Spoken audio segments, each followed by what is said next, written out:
সৃজন খবর বাংলা, খবর যেখানে জীবনের কথা বলে।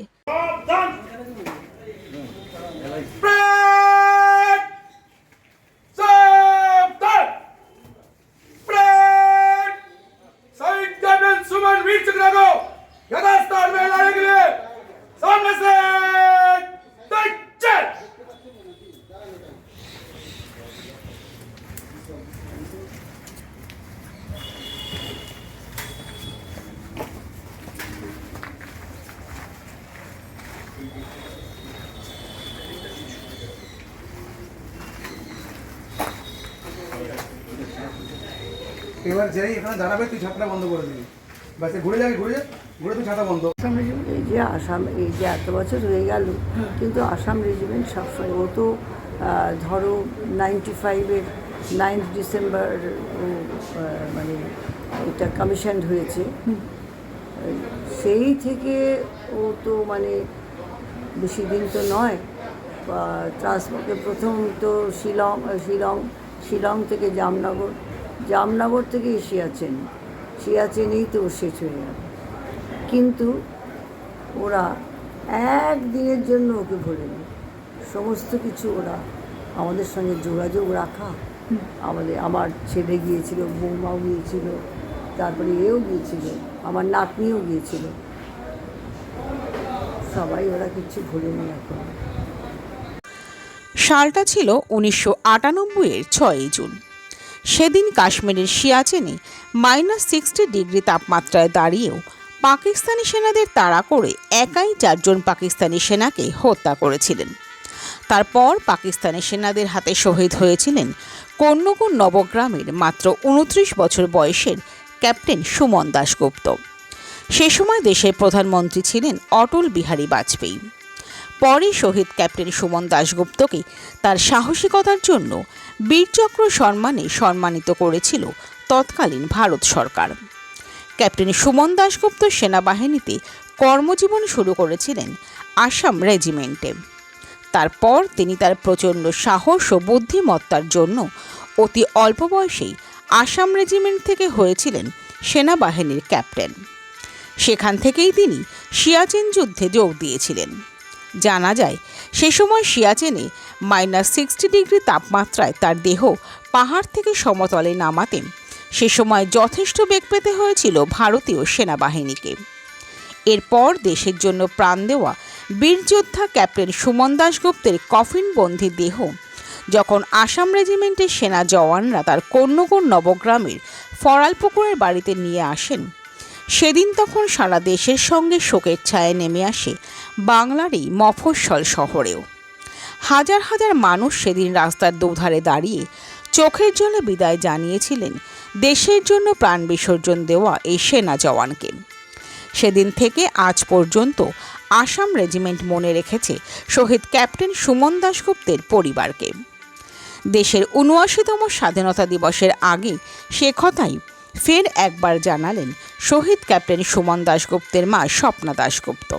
তিনি বলেন, ওরা সবসময় ওকে মনে রেখেছে। ক্যাপ্টেন সুমন দাশগুপ্তর বাবাও ছিলেন মিলিটারি ডাক্তার সুখময় দাশগুপ্ত। পরে সুখময় বাবুর মৃত্যুর পরও আসাম রেজিমেন্টের সেনা জওয়ানরা নবগ্রামের বাড়িতে এসে শ্রদ্ধা জানিয়ে গিয়েছিলেন। এমনকি প্রতি বছর সুমন দাশগুপ্তের জন্ম ও মৃত্যুদিনেও নিয়ম করে মা স্বপ্না দেবী, ছোট ভাই সুমিত দাশগুপ্ত, তার বউ জিনিয়া দাশগুপ্ত ও মেয়ের খোঁজ খবর নেন বলেও জানালেন স্বপ্না দেবী। তিনি আরও বলেন, বর্তমান প্রজন্মের ছেলেমেয়েরা যেভাবে পারুক শুধু দেশকে ভালোবাসুক। উল্লেখ্য, এবছরই প্রথম কন্যকুর, কানাইপুর ও নবগ্রামের প্রাক্তন সেনাদের অ্যাসোসিয়েশনের পক্ষ থেকে দেশের জন্য প্রাণ দেওয়া বীরচক্র ক্যাপ্টেন সুমন দাশগুপ্তকে বিশেষভাবে শ্রদ্ধা জানানো হবে। 15ই আগস্ট সকালে সুমন দাশগুপ্তর বাড়ির সামনে তার শহীদ বেদিতে মালা দিয়ে জাতীয় পতাকা তুলে শ্রদ্ধা জানাবেন আসাম রেজিমেন্টের সেনা অফিসাররা। তাদের সদস্যরাই স্বাধীনতা দিবসের সকালে তার বাড়ির সামনে পাইপ ব্যান্ড বাজিয়ে যেমন শ্রদ্ধা জানাবেন, তেমনি এলাকার প্রাক্তন সেনারা বিশাল বাইক র্যালি করে শহর পরিক্রমাও করবেন।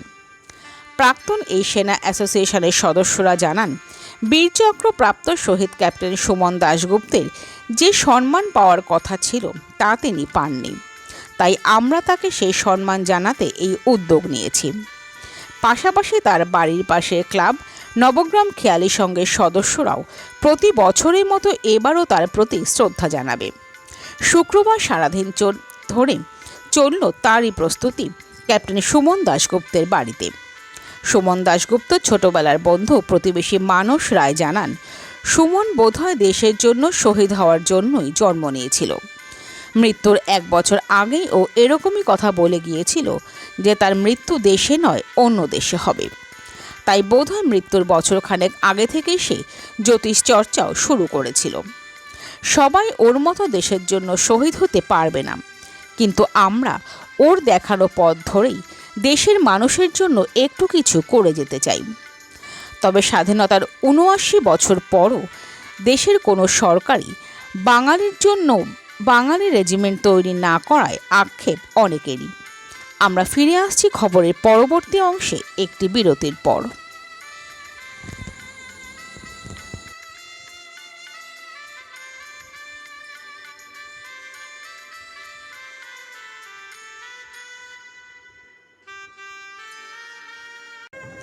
নবগ্রাম পিপলস কোঅপারেটিভ ব্যাংক, আপনার ব্যাংক আপনার পরিবারের ব্যাংক।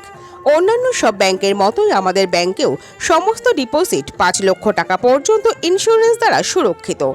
এছাড়াও ব্যাংকের অ্যাম্বুলেন্স ও স্বর্গরথ গাড়ি ভাড়া দেওয়া হয়। পুরী ও দীঘায় সকলের জন্য রয়েছে হলিডে হোমের ব্যবস্থা।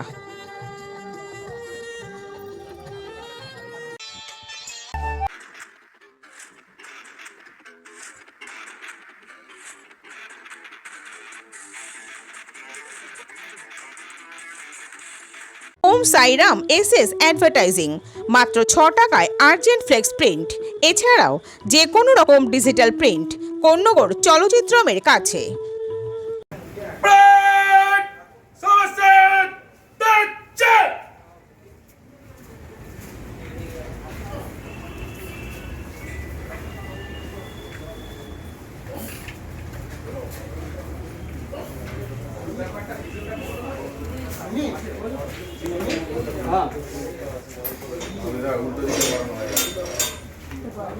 এটা বাইরের দিকে থাকবে।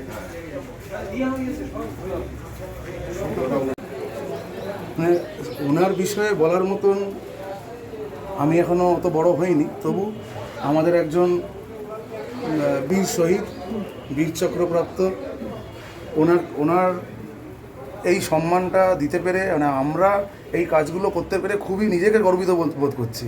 উনি আমাদের ইন্ডিয়ান আর্মির অনেক সিনিয়র অফিসার আমাদের থেকে। আমরা এটা মনে করছি যে এখনও অবধি উনি আমাদের সাথে আছে এবং নেক্সট জেনারেশনকে, ইয়াং জেনারেশনকে ইন্সপায়ার করে যাচ্ছে যে বাড়িতে বসে থাকলে হবে না, বেরিয়ে আসতে হবে, আর্ম ফোর্সেস জয়েন করতে হবে। আর এই যে আমাদের বীরগাথা, এই পরম্পরাটা যাতে সমস্যা হরদম চলতে থাকে, এটাকে চালিয়ে যেতে হবে। আর আজকের প্রেক্ষাপটে দাঁড়িয়ে দেশের জন্য প্রাণ দেওয়ার যে মানে কি বলবো, যে একটা যে ও জন্মেছিলই মনে হয় দেশের জন্য প্রাণ দিতে। কেন ও বলতো, ওটা লাস্টের দিকে না, মানে আমি খুব ক্লোজ ছিলাম বলে বলছি যে লাস্টের দিকে শহীদ হওয়ার 1 বছর আগে থেকে খুব অ্যাস্ট্রোলজি পড়তো খুব, মানে এটা ওর বাড়ির লোক জানে বা আমরা যারা ক্লোজ তারা জানি। আমার বাড়িতে আমার কাকার কাছে কিরোর কিছু বই ছিল অ্যাস্ট্রোলজি, তো সেই সব বই নিতে পড়তো। আমাকে বলতো, পাপু আমার মৃত্যু না বিদেশে। বিদেশে কী করে তোর মৃত্যু হয়? বলো না, আমার দেশের মাটিতে মৃত্যু নেই। এবং এটা শোনা গেছে যে ও পাকিস্তানি আর্মিদের গুলি করতে করতে পাকিস্তানের ভিতর ঢুকে পড়েছিল, মানে তাদেরকে ভারতের সীমানা থেকে তাড়িয়ে ও পাকিস্তানের ভিতর ঢুকে তাদেরকে মেরেছিল। তো যার ফলে ওকেও শহীদ হতে হয়েছে। এটা যদিও আমাদের কাছে খুব দুঃখের, ও পরিবারের কাছে দুঃখের ধরো, কিন্তু তবুও বলবো যে এই যে দেশের জন্য প্রাণ দিয়েছে, এটা আমাদের কাছে আবার গর্বেরও।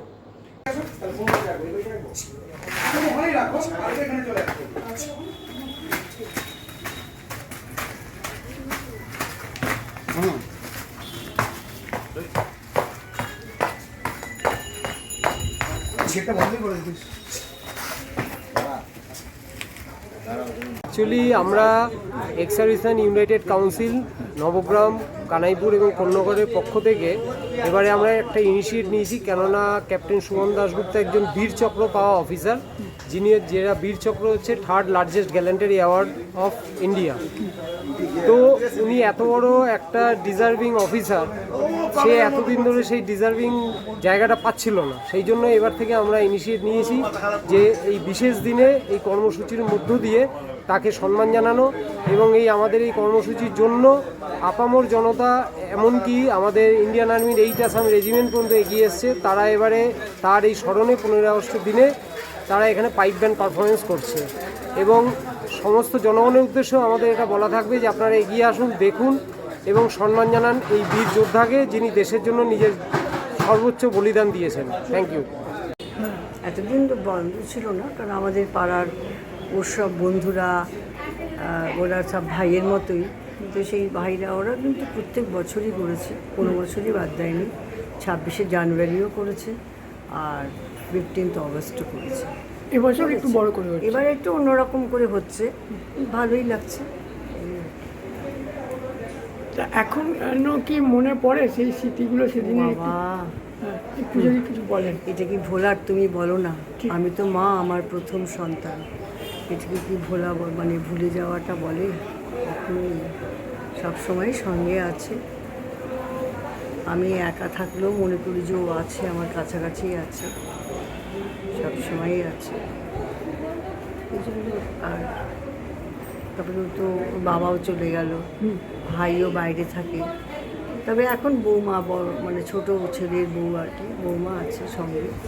এটা একটাই, এটাই।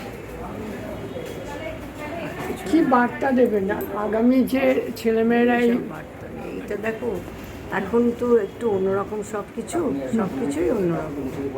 কাউকে এখন আর ছেলেরা সব, মেয়েরা সব পড়াশুনো করে, এই যে আমার নাতনিও যেমন পড়াশুনো করছে, এখন ল পড়ছে, যে রাস্তায় ভালো, যেটা ভালো লাগবে, যেটা ভালো মনে করবে। দেশের জন্য কি এভাবে আরো সবাইকে আসার অনুপ্রেরণা জানান? দেশের সেবা যেরকমভাবেই হোক করা যায় না, সব রকমভাবেই করা যায়। চাইলে, আমি যদি মন থেকে চাই আমার দেশে, আমি তো অর্ডিনারি হাউসওয়াইফ অনেক দিন ধরে, যখন যেরকম শুনি যেখানে যেরকম সোশ্যাল ওয়ার্ক করতে হয়, দিতে হয়, কিছু হেল্প করতে হয়, সেরকম করবে।